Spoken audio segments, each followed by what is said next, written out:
The average person uses their phone at least 110 times each day. A cellular phone that performs many of the functions of a computer, typically having a touchscreen interface, internet access, and an operating system capable of running downloaded applications. What do you use your smartphone for most? Instagram. Netflix. Probably Snapchat. iMessage. Information. Snapchat. Instagram. Snapchat. IBM was the first to invent a prototype of what we now call a smartphone in 1992. Later, the company Bell South joined IBM to make the first smartphone called the Simon. The Simon had a contacts application, could act as a calendar and address book, and perform the functions of a fax machine and pager. When the Simon was invented, it was a little too ahead of its time. Without the help of an extensive interweb and the ability to download many applications, the product was abandoned by IBM because the public didn't see value in such an innovative product. It wasn't until 15 years later, in 2007, that Apple came out with the first iPhone, and other companies such as Android and Samsung followed, producing the smartphones we know today. So global communications is absolutely an amazing outcome of the proliferation of smartphones over the last 10 to 15 years. I think smartphones are a success because they are so easy. The integration of applications, sort of the we have an app for that for just about every process for your personal life as well as for a lot of companies makes things so much easier, and it all fits within your pocket.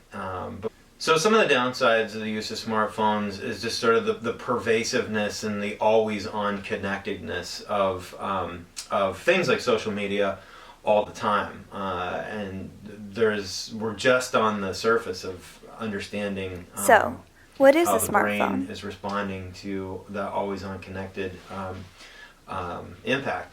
The other thing I would say is that if you took a lot of the functionality that's in a smartphone today, so from video capabilities to recording capabilities to playing music to taking pictures, if you sort of added up all of those businesses 20 years ago and the amount of money that people paid for things like Kodak film or Nikon cameras or JVC video recorders. No matter your or opinion on music smartphones, companies positive for, or negative, albums there's and no CDs. denying that they Now have it's all altered kind the of way free. humans So there's, interact as a an society. economic impact of smartphones too, where there's less money that's coming to people that are making things that used to be tangible goods back in the old days. So there's a lot of great things about that. It makes those things cheaper and kind of puts extra money in our pocket, so to speak, because we don't have to pay for those things. But for the companies that were behind them, they've had to make a huge shift in their business models to accommodate for that. And a lot of them, frankly, have gone out of business.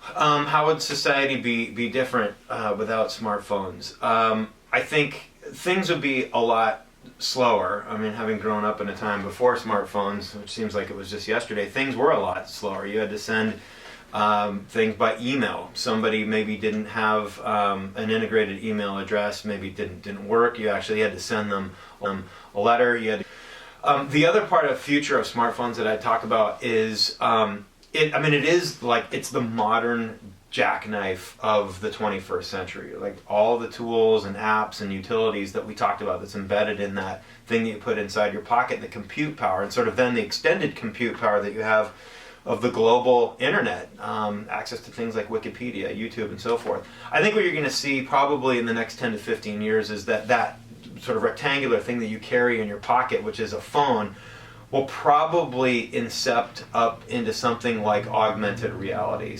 I think the most innovative feature of a smartphone is just the interoperability of everything. The way that apps are set up on smartphones, where you can cut, paste, copy, upload, download, move data across space and time. Any person who has a smartphone in their pocket that's moving through space and time is basically flattening the world, and it's really cool. And like for the first time, for somebody like myself in my 40s, the ability for the whole world to be effectively able to talk to itself is amazing. And through greater understanding of people and cultures and nations, you avoid things like war. Again, smartphone is basically a modern teleportation device. It helps transmit people and information about people through space and time. It's amazing. Those things are now happening at the speed of light. So the phone coupled to the internet, coupled to the data. How have is smartphones allowing affected really, your life? Really neat things happening, and all the stuff we talked about. The future of the smartphone is going to be based on just that. It's an amazing time to be alive and watch it happen. I think the first smartphone was invented in about 2005 by some smart guy in like Silicon Valley. Who do you think invented the first smartphone and when? I think Apple, and maybe like 30 years ago? I don't know. Go.